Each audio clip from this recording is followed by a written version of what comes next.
Hey guys, today we stand at the edge of a blank blueprint, watching our dreams hover above us like skyscraper plans drawn in thin air. You feel the buzz of possibility in your veins, that electric hum of ambition waiting to ignite. But there's a catch. Without structure, those dreams collapse like sandcastles in a rising tide. You've strapped on the hard hat, rolled out the drafting table, and stared at the blank page long enough to know the truth. Dreaming big without a system is chaos wearing a sharp suit. Picture a construction site where beams rise haphazardly, tools strewn without order, no foundation poured. It looks impressive for a moment, but as soon as the wind blows, the whole thing shudders. That's what most lives look like when energy, goals, and desires roam free with no intentional guardrails. You need architecture, an internal framework that channels your raw potential into repeatable momentum. That's what we unpack in the next chapters. We'll explore 5 pillars: identity, automation, habits, measurement, and scaling, to convert your scattered ambition into a living, breathing machine. You'll see how defining who you are powers every habit, how automating the mundane liberates your mind, why tiny habits beat heroic sprints, how to measure what truly matters, and when it's time to expand the structure you've built. If you apply just one of these pillars, you'll feel the difference in how your days flow. If you apply them all, your future grows effortlessly on autopilot and no more hustling blind. This is your blueprint for sustainable success, a system born from clarity and purpose. You begin by treating your life like a skyscraper. It needs plans before steel, alignment before glass, intention before ambition. Architecture isn't just for buildings. It's for your thoughts, your habits, your routines. When you embrace system design, you stop improvising and start constructing. You swap random bursts of energy for a resourceful network of processes. You transform chaos into consistency. First, you cultivate awareness, noticing every leak in your day where time seeps out, where burnout lurks, where missed opportunities slip by through invisible cracks. Instead of blaming yourself for being undisciplined, you see that your current routines are doing exactly what they were built to do. And at the end, that gives you power. System flaws become solvable design problems, not character flaws. Next, you choose intentionality, selecting structures that support who you are becoming, not who you used to be. You pause long enough to ask the questions that matter. What kind of life do I want to wake up to daily? What emotional tone do I want to sustain? Which routines fuel me and which drain me? When you answer these with brutal honesty, your blueprint takes shape. Imagine drawing lines on that blank page, defining your morning ritual, your work blocks, your break protocols, your reflection sessions. Those lines become beams, beams become floors, and soon you inhabit a high-rise of purpose. Each floor supports the next. Your morning routine scaffolds your focused work, which scaffolds your creative breakthroughs, which scaffolds your physical and emotional recovery. This is not a rigid cage. A well-designed system is flexible scaffolding that protects you from chaos. When tiredness creeps in, the structure carries you. When distractions attack, the walls of your blueprint hold firm.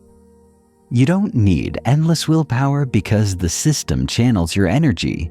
It becomes the container that empowers you to build without burning out.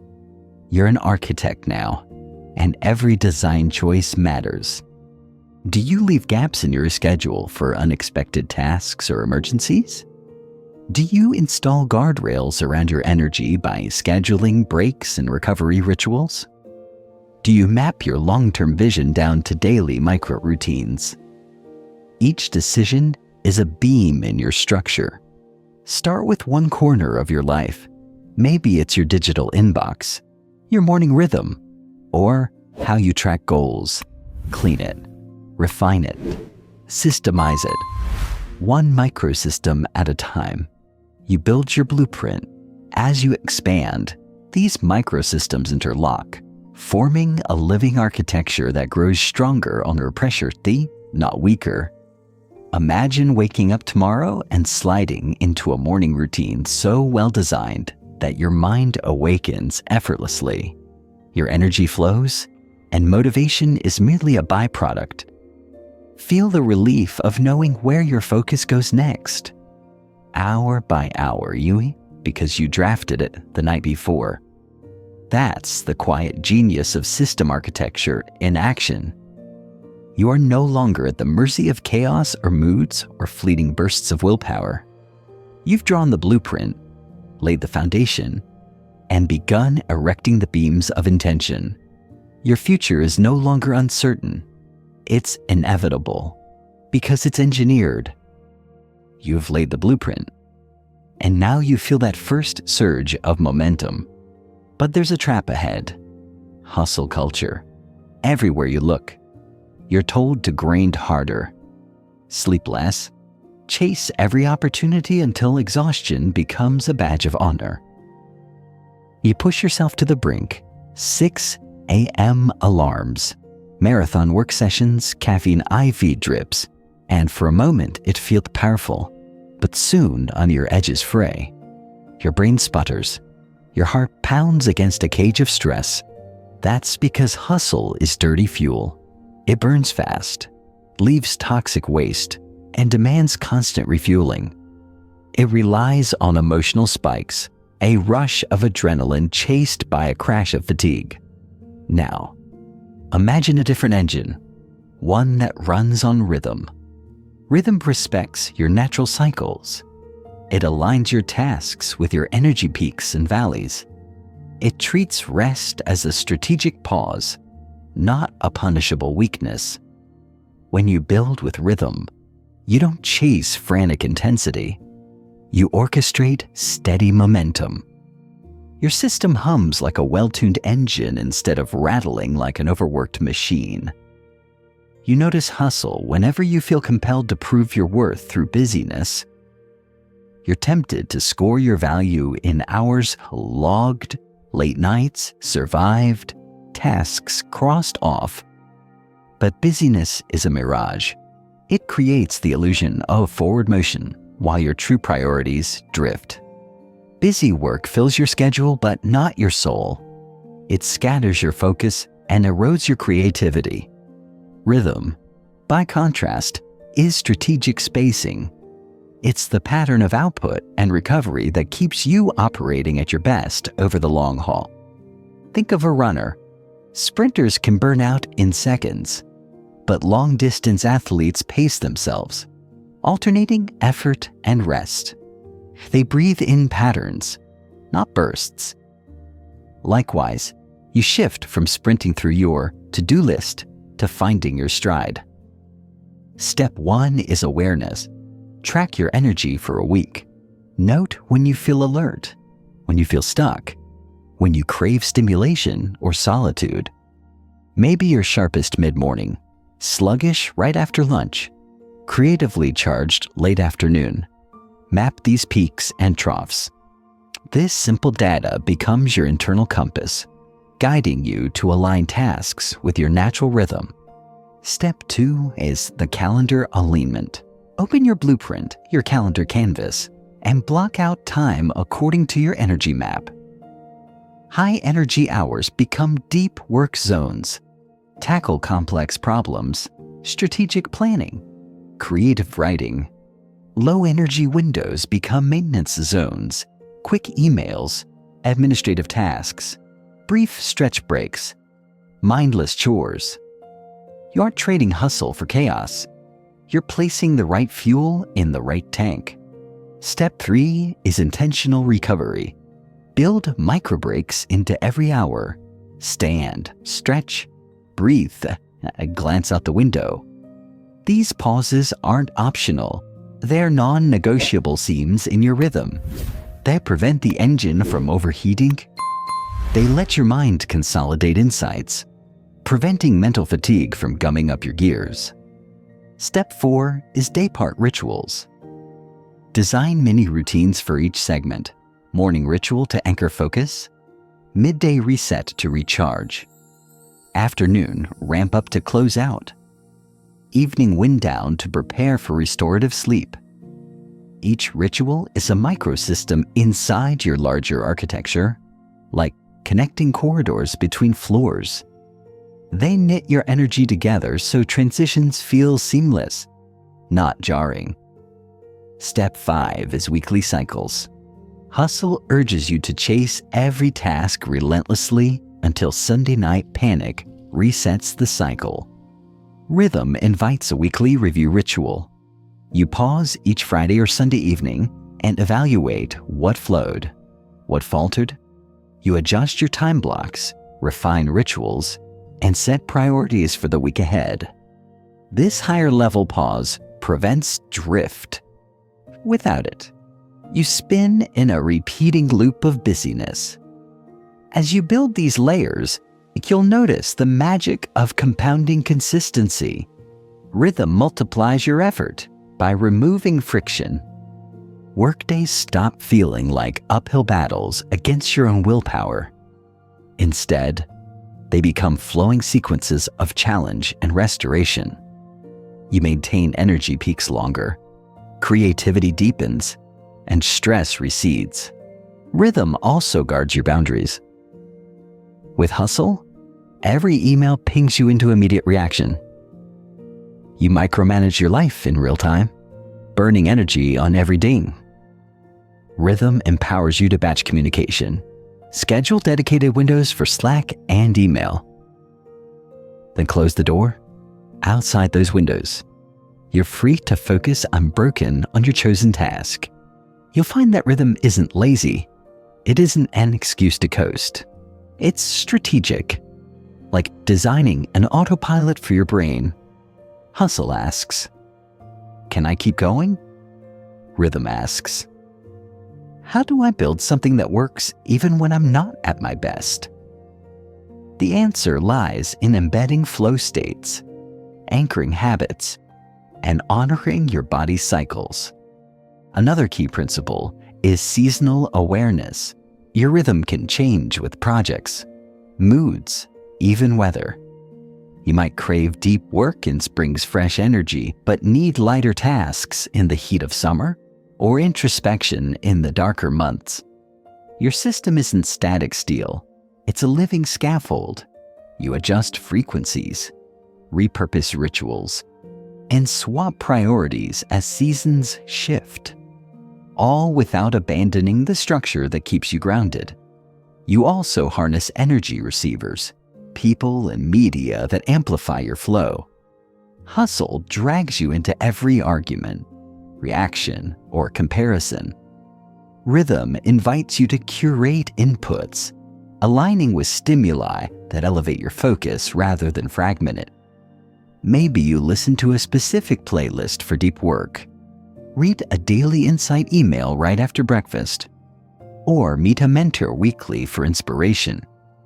These become launchpads for your rhythm, each reinforcing a pattern of focus or creativity. Finally, you cultivate self-compassion pauses. Hustle ridicules rest as weakness, but rhythm honors it as essential. When you miss a beat, today's performance dips. Deadlines loom. You don't beat yourself up into a frenzy. You pause, breathe, recalibrate. You acknowledge that fatigue is a signal, not a flaw, and you adjust your pattern rather than doubling down on frantic effort. Over time, your entire life transitions from fitful pulse to consistent heartbeat. You find yourself gliding through tasks, punctuating action with restoration. Goals no longer loom as frantic rushes, but unfold as measured progress. You arrive at the end of the day energized, not empty. You step into the weekend with momentum, not burnout. That is the power of rhythm over hustle. A sustainable system where abundance isn't a feverish chase, but a natural outcome of aligned cycles. You're no longer a hamster on a wheel. You're a conductor guiding an orchestra of energy, of focus, and rest in perfect harmony. You felt the power of architecture and the relief of rhythm. But without crystal clear direction, even the best structures wander aimlessly. Clarity is the lens that sharpens every beam of your blueprint. When you know exactly what abundance means for you, you design structures that point straight at it.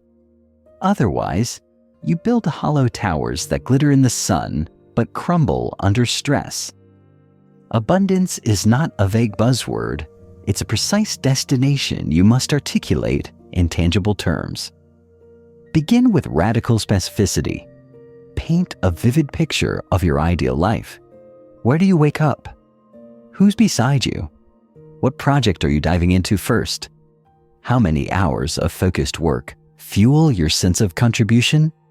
What emotions hum through your body when you feel truly alive? Don't settle for generic goals like be successful or make more money. Those phrases are foggy. They let the system drift. Instead, define success by measurable metrics and sensory details. You might decide that abundance means earning 120 million VND a year doing work that energizes you, spending 90 minutes daily in deep creative flow, and having 4 uninterrupted hours each weekend with the people you love. Next, reverse engineer that vision into a map of values and priorities. List the core principles you refuse to compromise: integrity, curiosity, impact, connection, and rest. Align each principle with evidence in your life, moments when you embodied it fully. Those become your non-negotiables. Your calendar transforms from a to-do list into a value canvas. Every appointment, every habit, every ritual must reflect your agreed-upon principles.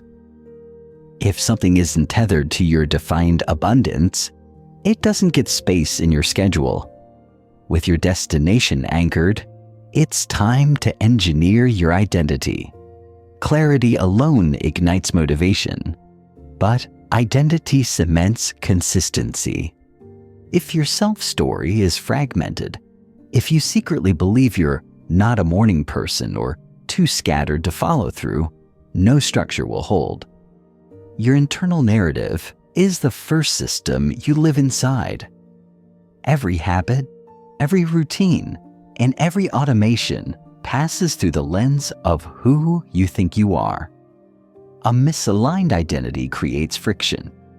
You'll sabotage your own plans, skip rituals, abandon drafts, or override your own boundaries because your subconscious is defending the comfort of familiarity. So you rewire that self-story intentionally. Start by noticing the limiting beliefs looping in your mind. Maybe you catch yourself thinking, I always fail at maintaining routines, or I'm not creative enough to pursue big projects. Those beliefs are like hidden bolts in your scaffolding. They must be removed before the structure stands tall. Capture them in a journal until you can spot them midstream. Then replace each limiting thought with an evidence-based affirmation that reflects your new definition. Don't say, I will be disciplined. Instead, say, I am someone who follows my blueprint every morning, and back it up with small proof. You show up for 10 minutes of your morning ritual today. You block deep work time twice this week. You check off 3 micro tasks in your habit tracker. Every aligned action casts a vote for the new identity. Over time, Those votes accumulate into neural grooves that carry you forward without conscious effort. This is behave until you believe, not fake it until you make it, but allow your actions to solidify your self-concept. Build micro-commitments that feel too easy to skip. Open your document and write one sentence. Stand by your desk for 1 minute of stretching. Spend 5 minutes reviewing your defined values at lunch. Each micro step reinforces your claim on the identity you're creating. As you accrue these micro wins, you update the blueprint of your mind. Notice how tasks you once dreaded now flow more naturally. You no longer battle resistance at 7 a.m. because in your story, I am someone who shows up early to build my future. That identity shift dissolves friction. Your system no longer feels like a foreign construction site. It becomes the territory you inhabit as naturally as your own home. To solidify clarity and identity, integrate a daily vision practice. Begin each morning by reading or speaking aloud your written vision. Where you live, what work you do, how you feel, who surrounds you. Let the sensory details sink into your subconscious. Visualize the routines that keep you aligned, your morning ritual, your work block cadence, your reflection ritual at dusk. Feel the confidence of your new identity vibrating through each scene. This practice primes your mind to lean toward choices that support your vision, instead of reactive impulses that drift off course. Simultaneously, schedule a weekly identity audit. During your weekly review, ask, which part of my self-story felt weak this week? Where did I revert to old beliefs? What evidence did I collect for my new narrative? Celebrate every instance you acted from your updated identity, no matter how small, and refine any micro-commitments that skipped. This loop keeps your clarity and identity in sync, preventing drift by combining razor-sharp clarity with intentional identity design. You create a self-reinforcing system. Your vision fuels your narrative, and your narrative fuels consistent action. With clarity mapped and identity wired, every habit, every automation, every structure you build serves a unified purpose. You're no longer improvising through each day. You're executing a deliberate design. Your future isn't a distant hope. It's the natural outcome of a mind aligned in both direction and self-perception. You wake up with a spark of motivation, ready to conquer the world. But by mid-morning, that spark flickers and you're left negotiating with yourself. Do I feel like doing this? Motivation is fickle. It waxes and wanes based on sleep, mood, weather, conversations, even your last meal. If you build your day around how you feel, progress becomes a hostage to emotional tides. This is why you don't rely on motivation. You build systems that eat it for breakfast. Imagine a factory assembly line. Each station is primed to perform its task without asking permission. The conveyor belt delivers raw materials. Sensors trigger robotic arms, and finished products emerge without hesitation.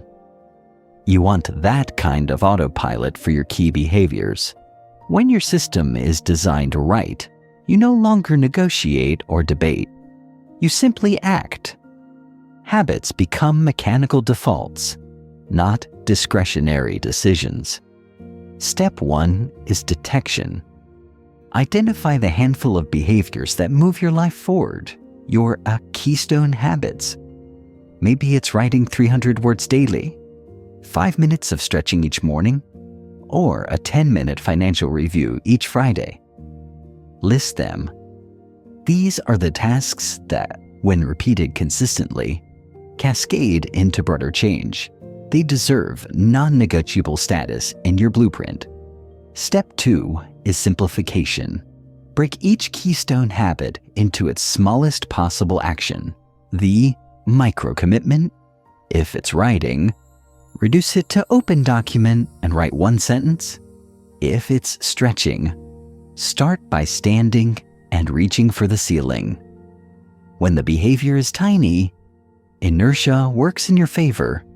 It's easier to start than to skip. Momentum then carries you forward. Next is trigger design. Create unmissable prompts that turn inspiration into activation. Anchor your micro-commitment to an existing routine. Place your laptop on the desk before bed so it's the first thing you see in the morning. Lay out your yoga mat next to your slippers. Schedule a recurring calendar event titled Micro-Financial Audit every Friday at 4 p.m. These triggers transform willpower into habit. Then you remove friction. Eliminate obstacles between you and the action. If writing requires opening multiple files, create a one-click desktop shortcut. If healthy snacks are buried in the fridge, place a bowl of fruit on the counter. If workouts require changing clothes first, sleep in your gym shorts. Minimize steps so the path of least resistance always leads toward action. You also automate tracking. Use a simple habit tracker, a spreadsheet, or a mobile app, whatever requires minimal effort, to log each micro-commitment. This becomes your feedback loop. You see streaks build, and missing a day creates a small, invisible pressure to restore the streak. Positive reinforcement cements behavior far more effectively than self-criticism. Another critical layer is environmental design. Align your physical and digital spaces to support your defaults. Create a dedicated writing corner with good lighting and zero distractions. Silence notifications on the devices you won't use for your keystone habit. Organize your workspace so it signals your identity. Someone who sits down daily to write, stretch, or audit finances. Embrace pairing to strengthen defaults. Combine a keystone habit with something you already enjoy. Listen to your favorite podcast while you stretch. Drink your morning tea only at your writing desk. Associate the micro-commitment with a small reward. Over time, the brain links the habit to positive emotion, making the behavior effortless. As default behaviors lock in, you shift from decision mode to execution mode. You no longer ask, should I? You ask, when? Your life moves from continuous negotiation to continuous motion. This is the quiet magic of systems. They eliminate the mental tax of repeated decision-making. Your energy reserves remain dedicated to higher-level thinking rather than trivial yes-no debates. You also build layered dependencies. Chain simple defaults together into sequences. For example, after you open your document and write one sentence down, you automatically spend 2 minutes clearing your inbox. After stretching, you spend 1 minute reviewing your values. Each link in the chain cues the next, creating a domino effect that transforms micro-moments into a cohesive routine. To maintain momentum, schedule end-of-week reflections. During your weekly review, examine your default behaviors. Which ran smoothly? Which sputtered? Which stalled? Celebrate automatic actions and troubleshoot any friction points. Maybe a trigger is buried. Maybe you need to simplify further. This ongoing calibration keeps your defaults honed and reliable. Don't overlook the power of identity reinforcement. Each time you execute a default behavior, it broadcasts, I am the kind of person who does this. Those repeated broadcasts overwrite old scripts of inconsistency. Your system relies on this growing self-trust. Motivation becomes a bonus, not a prerequisite. Remember to scale gradually once your initial defaults hum along. Layer in additional behaviors. Don't introduce 10 new habits at once. Focus on 2 or 3 keystones until they require no conscious effort, then add the next. Your system grows in modular sections, each new piece seamlessly integrating with the existing structure. When you operate from defaults, unexpected disruptions lose their power. If you're tired or distracted, the system still runs. The conveyor belt still moves. You still write that sentence, stretch that muscle group, review those finances. Your future inches forward, even on days you feel flat. By making key behaviors automatic, you liberate your willpower for innovation, deep problem solving, and creative expression. You no longer squander energy on repeating mundane tasks. Instead, your energy flows toward growth areas only you can handle. Strategic thinking, relationship building, creative breakthroughs. Ultimately, systems that eclipse motivation become the backbone of your blueprint. They transform your life from reactive chaos into proactive construction. You engineer a workflow so robust that feelings don't dictate outcomes. All your structure does. When you crave motivation, you find a vestige, not the main driver. Your system hums along, assured and reliable. You stare at your calendar and feel a familiar knot tighten in your chest. So much to do, just so little time, and every appointment bleeding into another. That chaos is not just a schedule problem, it's a blueprint failure. Time isn't a passive container you fill with tasks. It's an active structure you design. When you treat your calendar as a design canvas, you engineer each hour to serve your highest priorities, protect your energy, and create space for both focus and recovery. Imagine walking into a cathedral under construction. Scaffolding defines where walls will rise.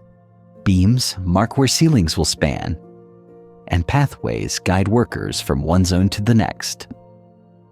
Your calendar should feel the same way. Clear zones for deep work, corridors for collaboration, chambers for rest, and entryways for unplanned emergencies. Every block of time becomes an intentional architectural element, not just an empty slot waiting to be filled. First, you map your energy. Over a typical 2-week stretch, know your mental and physical peaks and valleys. Maybe you feel razor sharp between 9 a.m. and 11 a.m., creatively charged again around 4 p.m., and drained right after lunch. Perhaps your evenings glow with renewed focus or dim into sluggishness. Record these patterns. This data is your raw material. It shows the true contours of your capacity. Next, you zone your calendar according to that energy map. Deep work zones go where your focus is strongest. Those morning peaks become your cathedral sanctuary of concentration. Place your hardest tasks there. Writing, coding, strategic planning. Low energy windows transform into maintenance corridors. Quick email sprints, administrative catch-ups, brief movement breaks. You're not forcing yourself to conquer complex problems when your brain isn't wired for it. You're guiding the work to the place where it naturally fits. Then, you build buffer zones, unbooked margins between every major block. These buffers serve as shock absorbers for life's unpredictability. A dropped email notification, an urgent meeting, or a glitch in your project no longer shatters your entire structure. You step into the buffer, handle the disruption, and re-enter your planned zone without anxiety. Those margins feel empty only until you need them. Then they become your hidden power, preventing the collapse of your day under small crises. You also institute ritual transitions between zones. Instead of dragging yourself from a 2-hour writing marathon into a brainstorming call without pause, you schedule a 5-minute ritual. Stand up, Stretch. Take 3 deep breaths. Glance at your vision statement.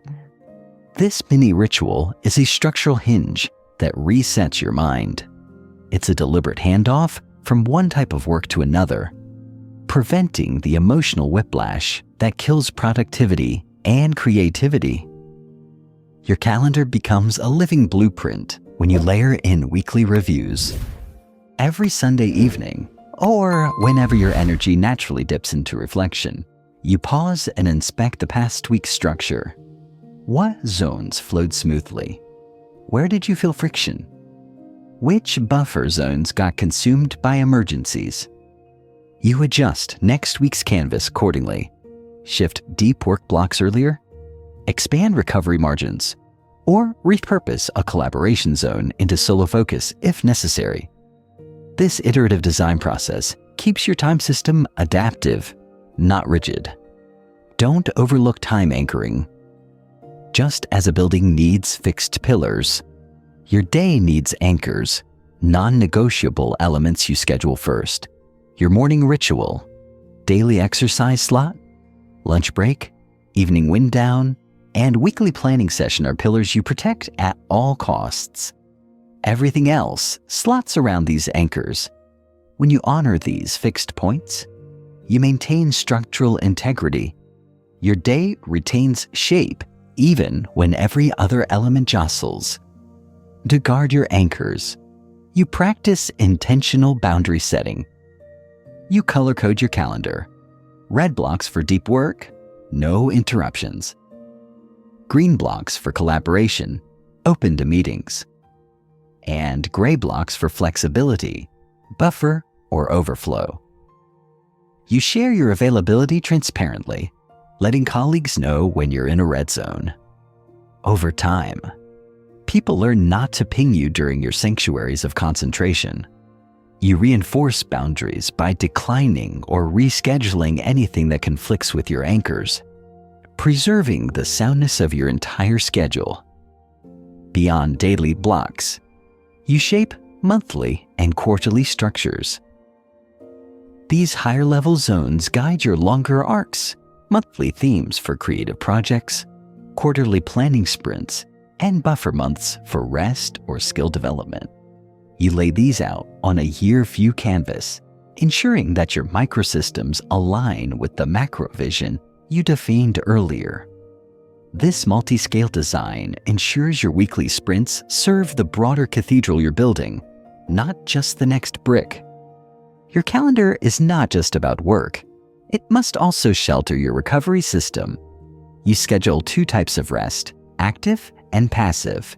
Active rest includes light movement, creative hobbies, or social time.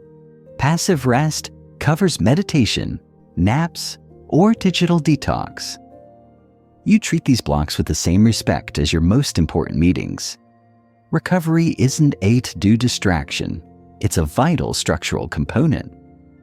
When your rest system is neglected, the rest of the design buckles under wear and tear. As you refine your canvas, you discover the magic of time stacking. Rather than grouping tasks by category alone, you layer complementary activities in the same block.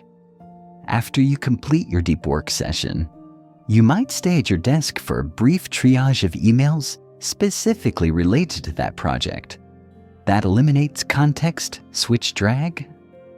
Or you pair a midday walk with an audio learning session, stacking movement with professional growth.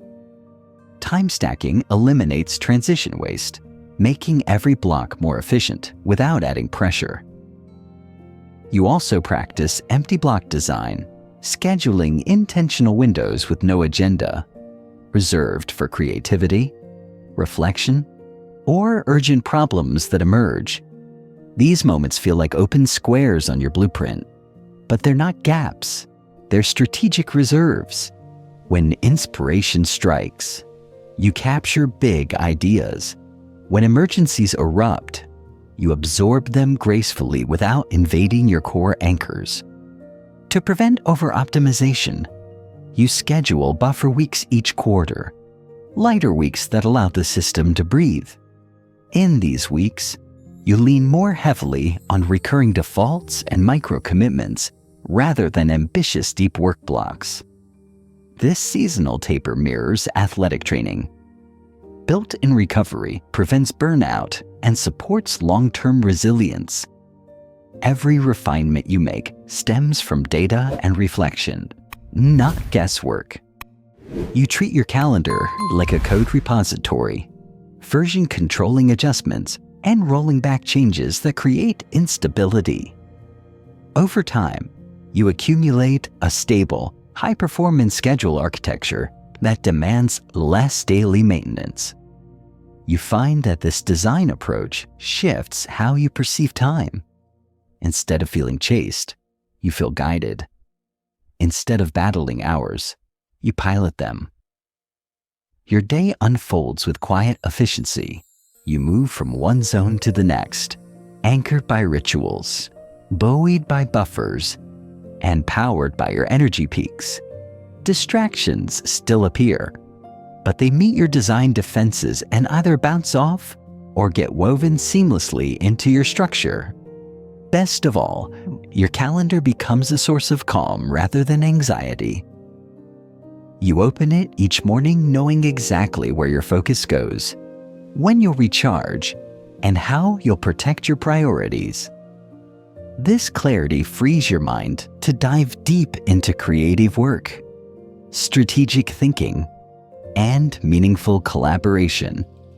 When you shape time like this, you're not just managing hours.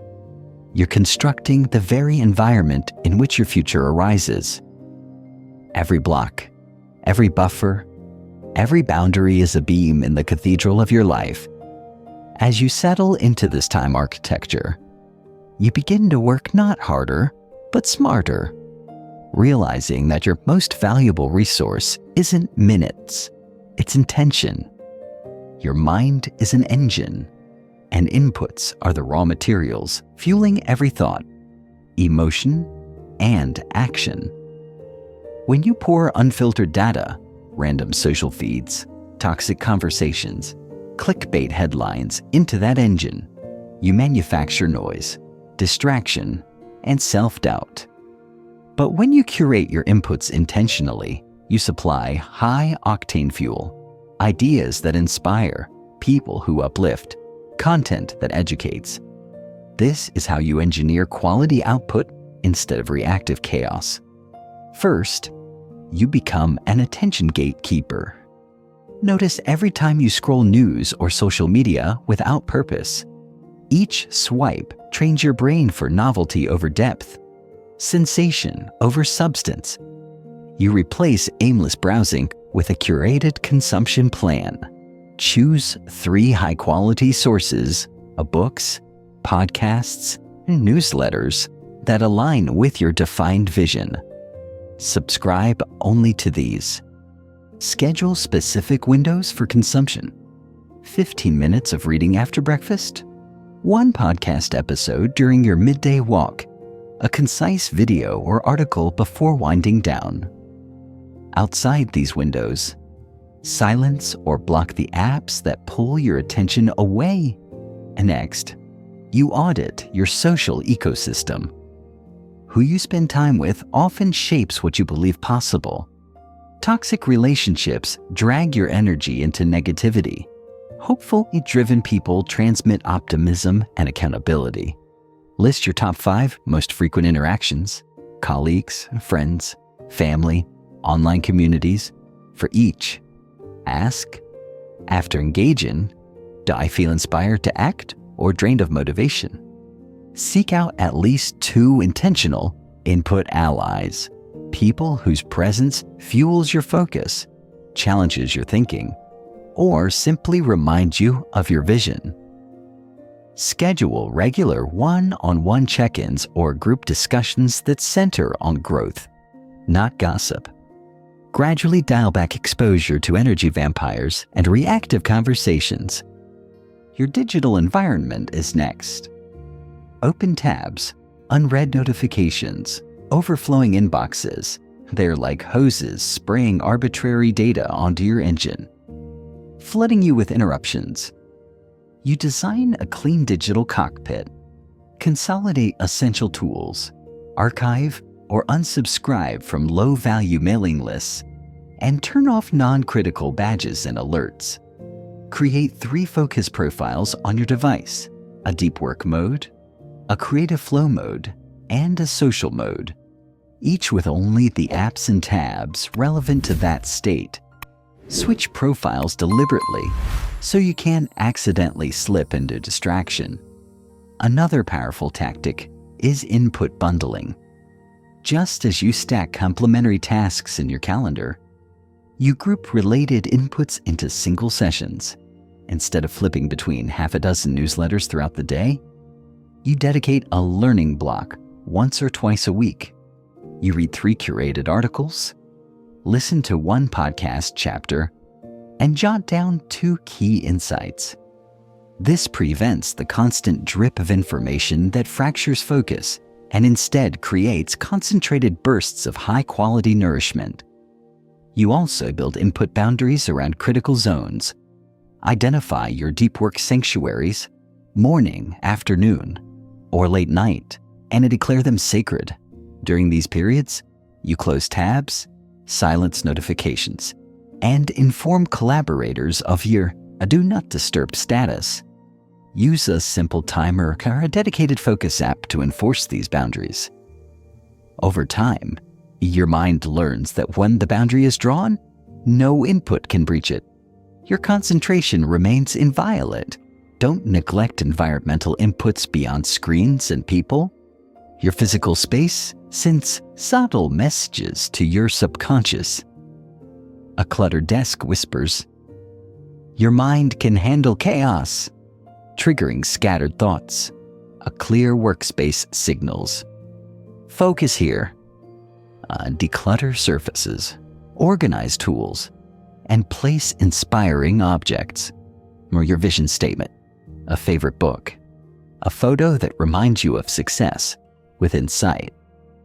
These environmental cues become constant, gentle inputs that reinforce your identity as someone who values clarity and creativity. Next, you practice selective silence in a world engineered to hijack attention. Deliberate quiet becomes a superpower.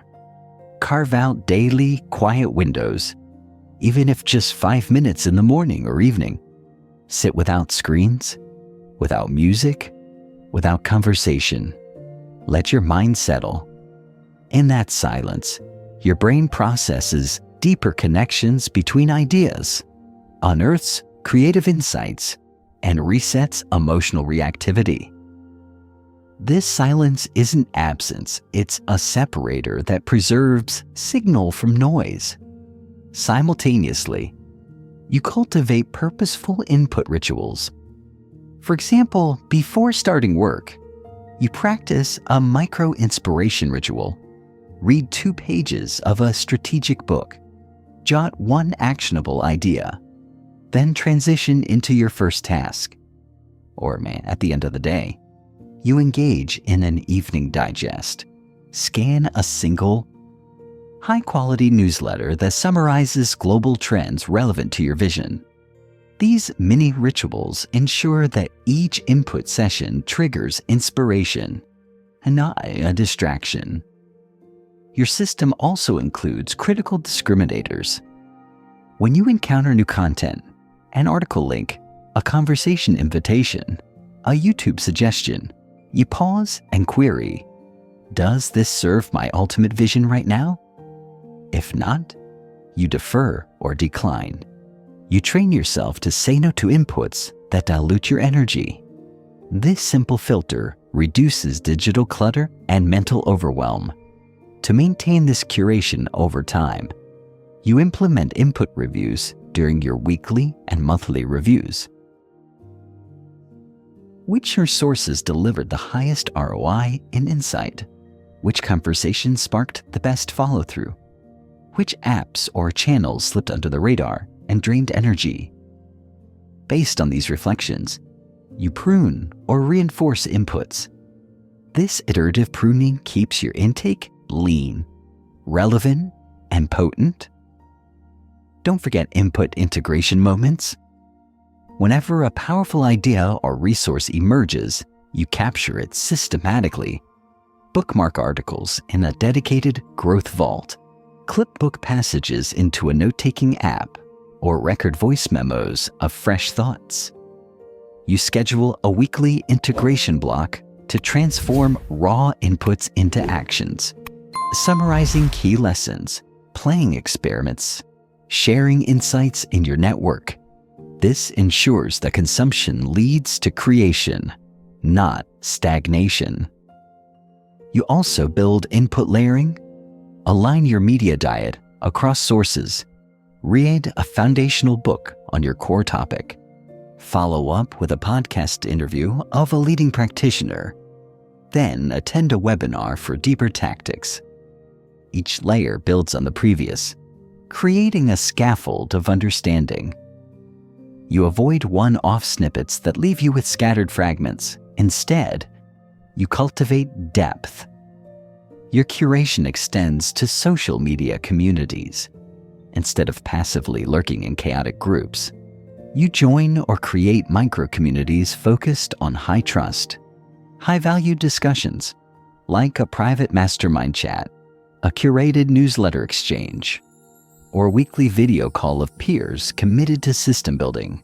In these circles, you exchange resources, get feedback, and hold each other accountable.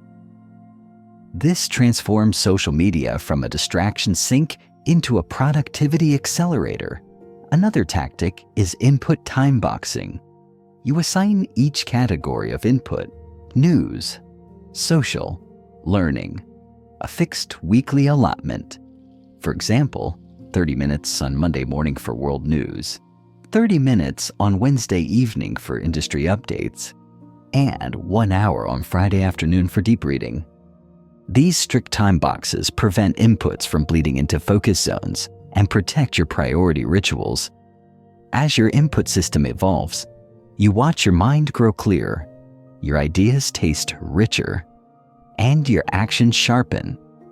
Instead of reacting to the loudest notification, you respond to the most meaningful insight. Instead of an endless loop of distraction, you glide through patterns of inspiration and creation. Curating your inputs is not a one-time task.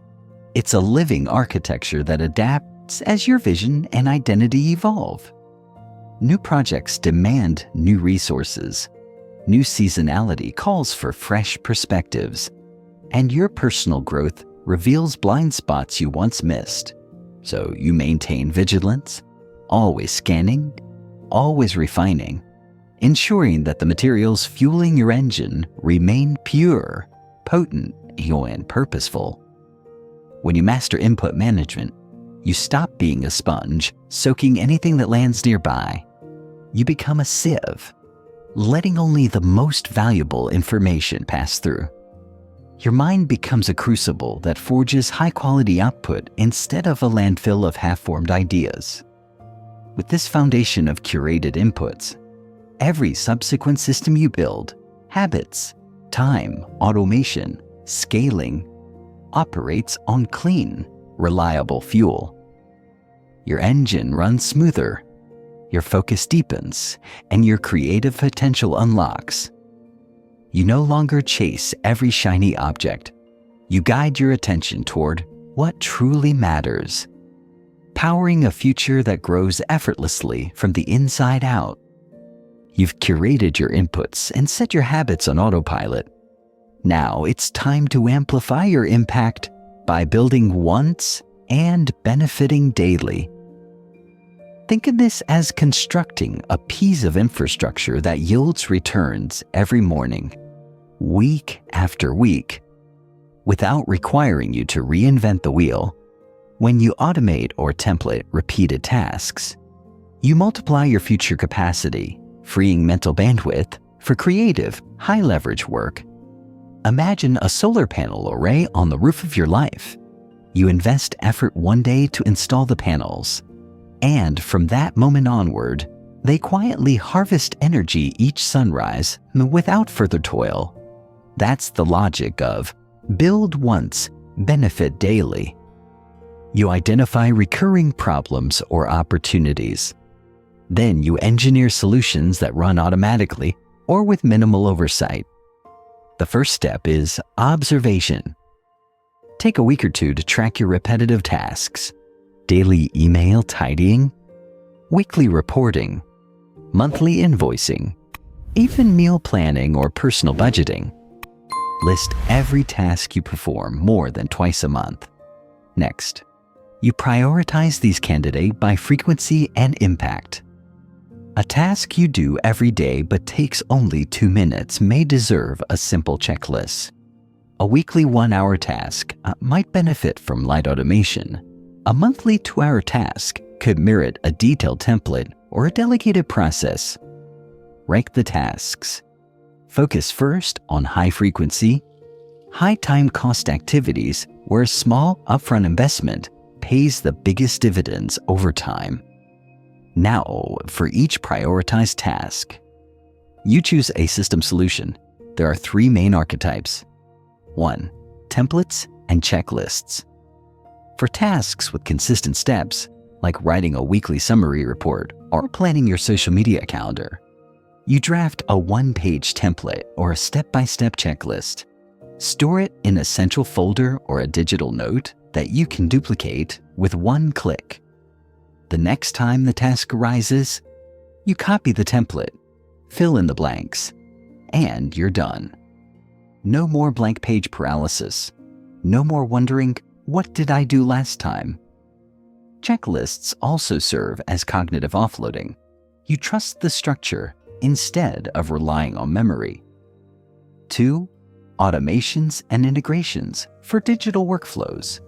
Use basic automation tools, email filters, calendar rules, spreadsheet scripts, or low-code automation platforms. Imagine every invoice you receive is automatically routed into a to-pay folder, labeled by vendor and due date.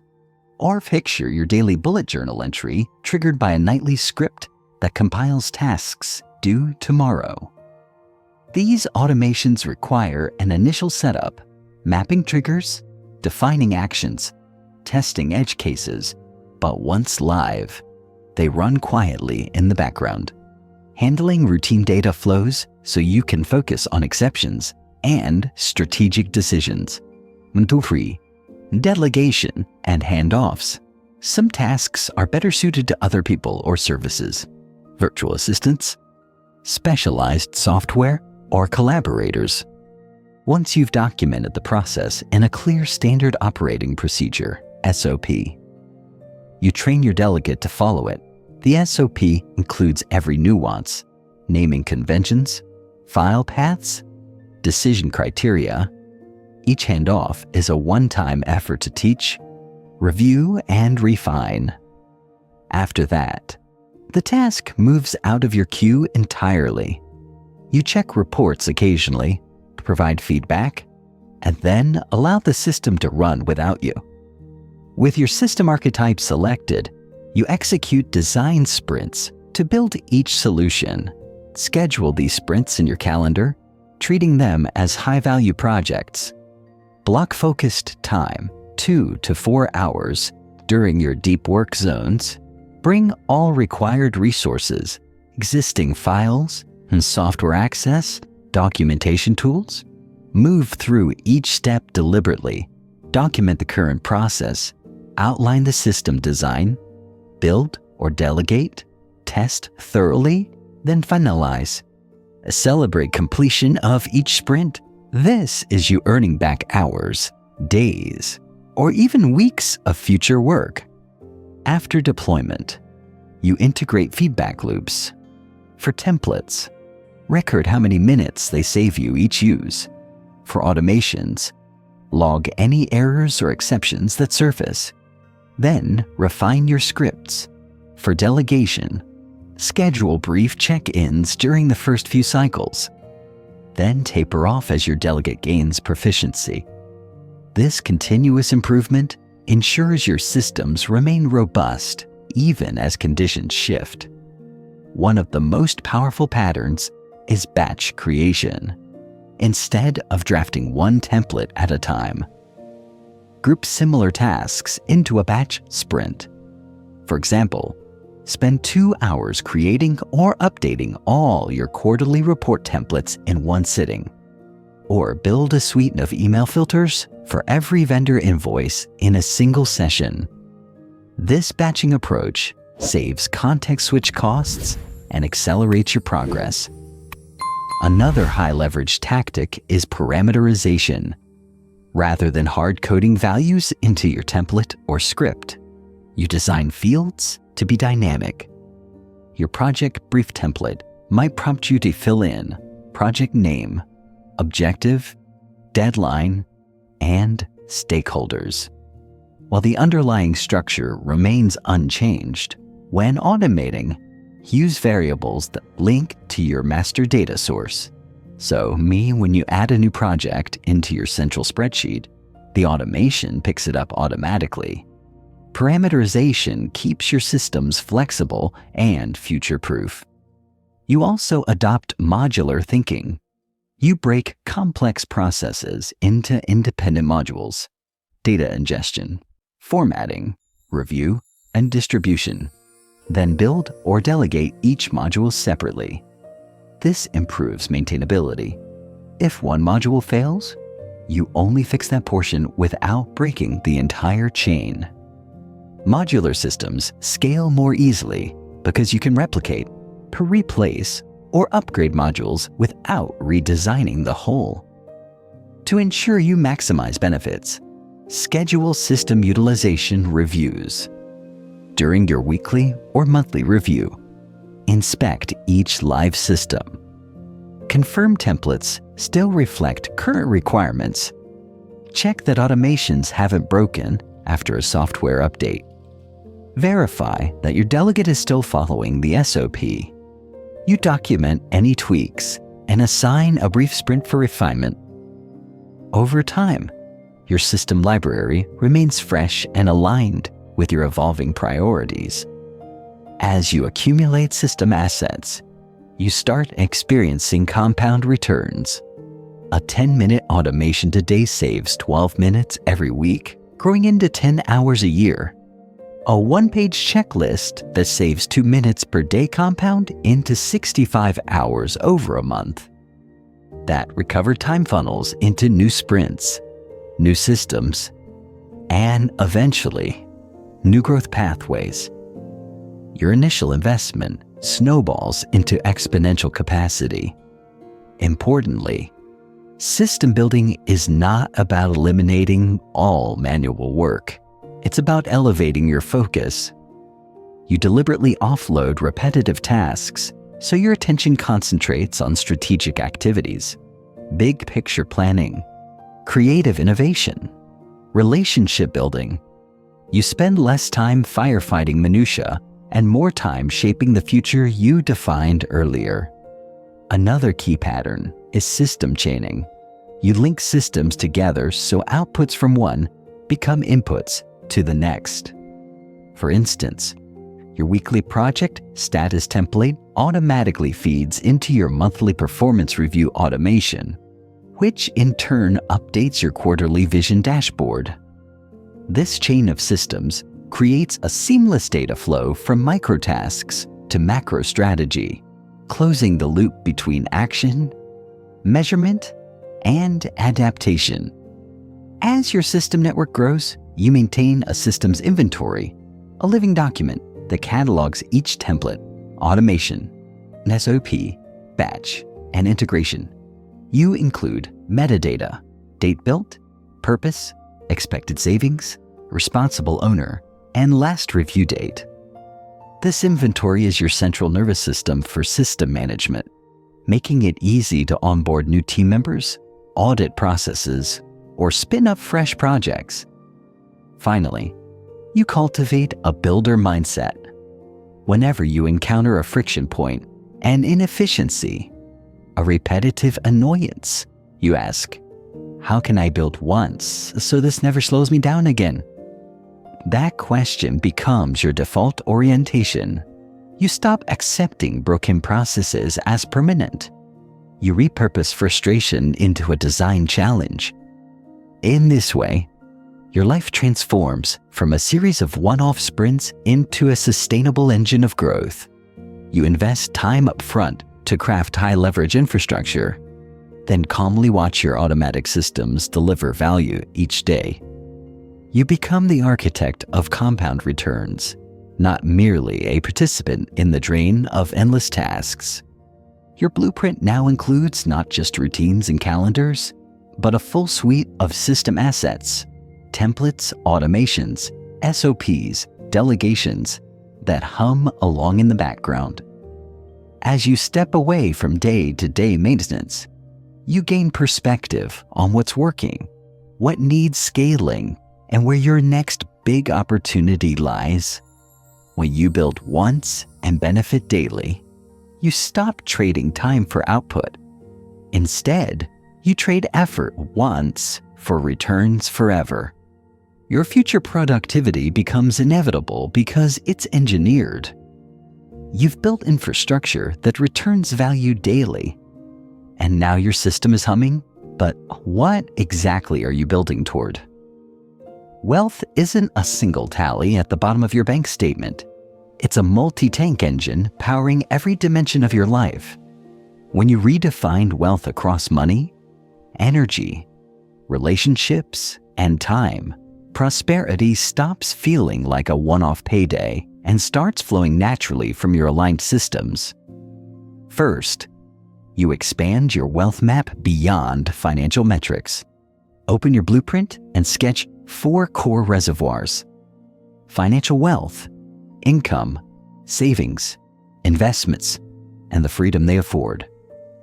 Energetic wealth, your sustained capacity for focus, creativity, and well-being. Relational wealth, the depth and support of your personal and professional connections. Temporal wealth, unallocated time you can direct toward growth, rest, or spontaneity. Treat each reservoir like a mechanical gauge on a control panel. If one tank dips too low, your energy reserve strained, or your calendar overloaded, your machine sputters.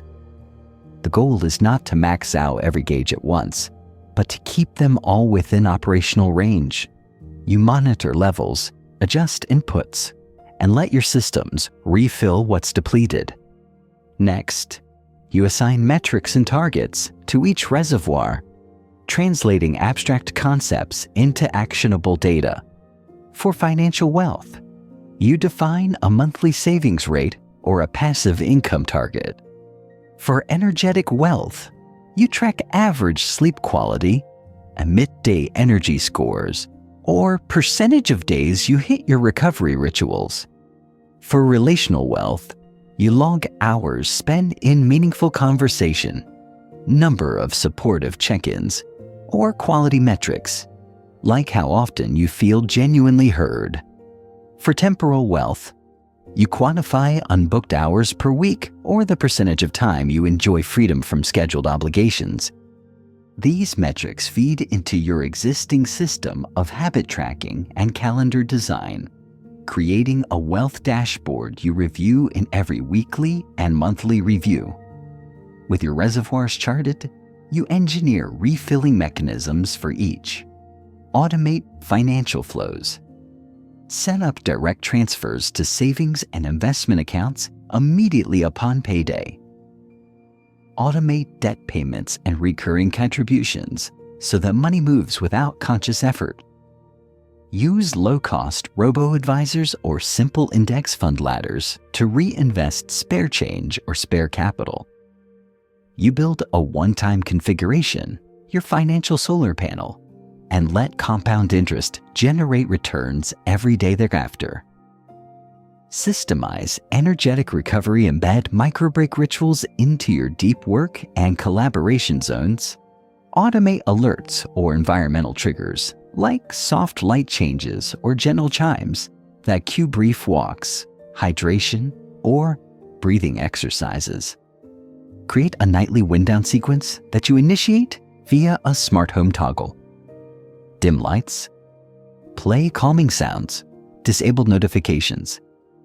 This automated ritual ensures you refill your energy reservoir daily without relying on willpower. Cultivate relational rituals. Delegate or automate low-impact tasks, grocery orders, bill payments, household chores, to free capacity for high-leverage connections. Batch your relationship time, a weekly family video call, a monthly coffee with a mentor, a quarterly RSVP calendar for friends' milestones. Use shared digital calendars and recurring invitations to lock in these connection points. Over time, relationship wealth compounds as you deepen bonds through consistent, scheduled presence. Protect temporal freedom. Design recurring unscheduled blocks in your calendar as sacred reserves. Automate your scheduling assistant to enforce you do not book zones and use an autoresponder that politely deflects meeting requests during these periods. Delegate or automate repeated low-value tasks so that your template for each week preserves those open hours. You build temporal solar panels, invest in upfront structure, and reap uncommitted time daily. As you install these refilling mechanisms, you align each reservoir with your identity and vision. Your financial systems don't wrench you away from your purpose. They support the work you love. Your energy routines don't shrink you into robotic efficiency. They preserve the vitality you need for meaningful creation. Your relational rituals don't box you into forced networking. They deepen authentic connections. Your temporal safeguards don't isolate you. They grant you the freedom to choose the focus that fuels your growth. To ensure your wealth systems remain synchronized, you integrate multi-reservoir reviews into your feedback loops. During your weekly review, glance at your wealth dashboard. Are your energy scores dipping? Did you hit your savings target? How many quality connection hours did you log? Did your unscheduled hours stay intact? Or did creeping commitments erode them? Each data point triggers a structural adjustment. Add a buffer, tweak a ritual, reroute an automation, or delegate a new set of tasks. You also embrace wealth layering. Just as you compound microsystems into macro architecture, you layer wealth strategies so they reinforce one another. For instance, automate small daily giving, tithing a percentage of your income to causes you care about. Not only fosters relational wealth through gratitude and community, but also strengthens your identity as a generous builder. Or batch movement and learning into a single ritual, boosting energetic wealth and expanding your knowledge simultaneously. These layered approaches weave multiple reservoirs into a cohesive network. Another potent pattern is scenario testing. In your quarterly review, run what-if stress tests on each reservoir. What happens to your energy gauge if you shift from 8 hours of sleep to 6 for a week? How does your financial gauge respond if you pause automated transfers temporarily? What strain appears in relational wealth if you decline all social invites for 2 weeks? Use these simulations to identify fragilities and reinforce them with additional subsystems, perhaps adding a midday nap ritual, adjusting savings percentages, or delegating social planning to a trusted friend. As you refine your systemic wealth architecture, you cultivate an abundance mindset grounded in evidence, not entitlement. You witness the mechanical precision of your systems generating wealth across dimensions, reinforcing your belief that abundance is a byproduct of alignment, not luck. This mindset sloughs off scarcity fears. You trust that as long as your reservoirs and refilling mechanisms remain intact, your reservoir levels will tend to healthy ranges.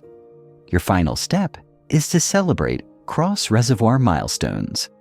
When your financial buffer hits a new high, plan a small relational retreat, a weekend hike with friends. When your energy metrics soar, invest in a skill that compounds both creativity and connection.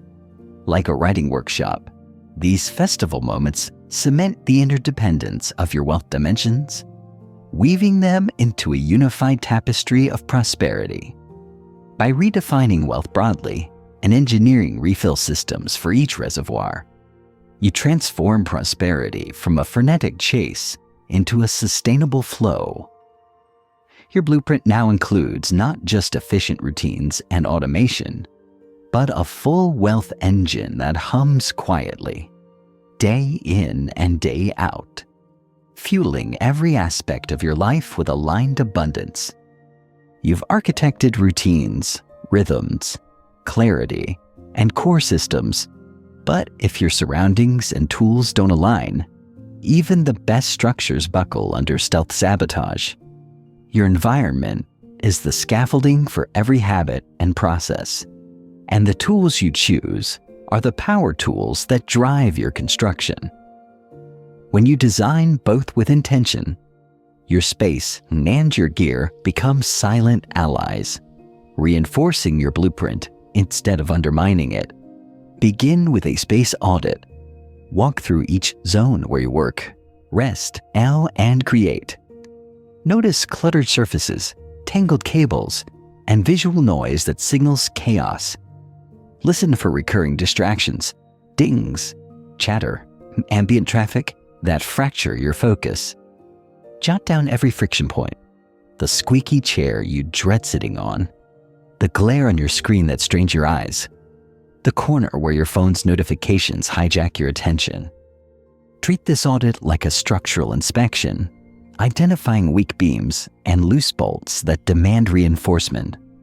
Next, you zone your physical environment according to activity. Define clear areas for deep work, collaborative discussion, and restorative breaks. Your deep work sanctuary should feel distinct, a clean desk with only the essentials, laptop, notebook, pen, ample lighting, and zero visible distractions. Place a focus shield on the desk, an object like a closed book or a plant, signifying your do not disturb mode. Your collaboration zone can be a separate corner with comfortable seating, a small table, and a whiteboard or digital display for brainstorming. Your recovery zone is a peaceful nook, soft lighting amid cushions, no screens, where you recharge. Each zone's design cues your brain to shift gears smoothly. Implement environmental simplicity. Remove everything that doesn't serve your core identity. If you're a writer, hide your gaming console. If you're a coder, tuck away art supplies during coding sprints. Use storage solutions, drawers, labeled bins, cable organizers to clear surfaces. Keep only tools you use daily within arm's reach. Everything else goes into drawers or storage shelves. This containment reduces decision fatigue and visual clutter, making it obvious where to direct your attention. Your ergonomic setup is another pillar. A misaligned chair, poor monitor height, or awkward keyboard angle accumulates micro-injuries that erode your energy. Invest in a chair that supports good posture. Position your screen at eye level and use a keyboard tray or laptop stand to maintain neutral wrist angles. Place a small desk plant or an object that reminds you to breathe deeply, a breath trigger, where you can see it. Ergonomics isn't a luxury. It's preventative maintenance that keeps your system operating at peak capacity. Shift to your digital cockpit. Your devices form an invisible environment that follows you everywhere. Start by decluttering your desktop and browser. Archive unused files and close unneeded tabs. Create a minimal folder structure for projects. naming folders logically so you never hunt for assets. Use a singular focus workspace, whether it's a dedicated desktop profile or a virtual workspace, where only project-relevant apps and windows appear. This digital lean-forward posture helped you dive into your work without a tangle of distractions. Configure notification triage. Every ping, badge, and chime is an unsolicited interruption. Audit your notifications across phone, computer, and wearables. Block non-critical alerts, social media, news apps, promotional emails, so they can't invade your deep work sanctuaries.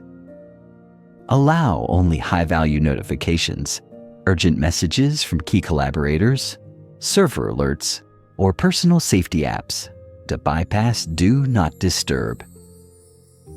Use scheduled notification windows for email and chat, batching reviews rather than scattering interruptions. In your system, notifications are like controlled valves, each one turned on only when you choose. Choose core tool minimalism. Too many apps fragment your workflows and replicate effort. Instead, identify 3 to 5 core platforms that serve distinct roles: information capture, task management, time design, and communication, and master them. For example, you might use a simple note-taking app or analog notebook for rapid idea capture, a task manager with Kanban support for your to-do system, a calendar app that integrates with your task manager and supports color-coded zones, a streamlined communication tool for essential collaborations. Avoid one tool to rule them all temptations. Specialization reduces overlap and cognitive load. Each tool becomes an extension of your blueprint, not a tangled web requiring constant reconfiguration. Implement focus modes. Most devices today allow customizable profiles or auto rules, like Android focus mode or macOS focus filters. Create at least 2 modes. Deep work mode locks you into your writing, coding, or design app, blocking all other apps and notifications. Flow mode opens your core creative tools alongside reference materials, while silencing communication channels. Switching modes acts like flipping circuit breakers in your environment, ensuring only the necessary systems draw power. You automate mode changes, triggering deep work mode at the start of your morning block and exiting it at a scheduled time or upon completion of a task. Use environmental cues to reinforce identity. Display your vision statement, core values, or a progress chart on a prominent wall or a digital dashboard. Let these visual affirmations be constant reminders of who you're becoming. If you're an author, frame your book cover mock-up. If you're an entrepreneur, mount a roadmap graphic. These cues prime your mind for aligned action whenever you step into your workspace. For mobile focus, curate your home screen with only essential apps. Leniently guard the first page you see upon unlocking. Move social and game apps to a secondary screen or a folder buried several swipes away. Use a grayscale display to reduce the allure of superficial app icons.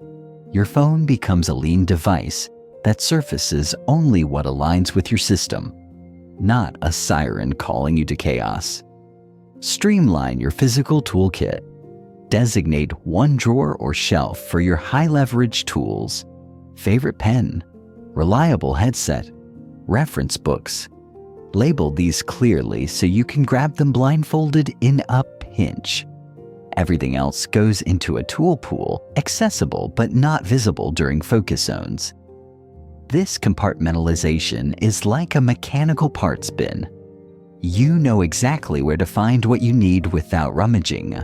Leverage light and sound to shape mood.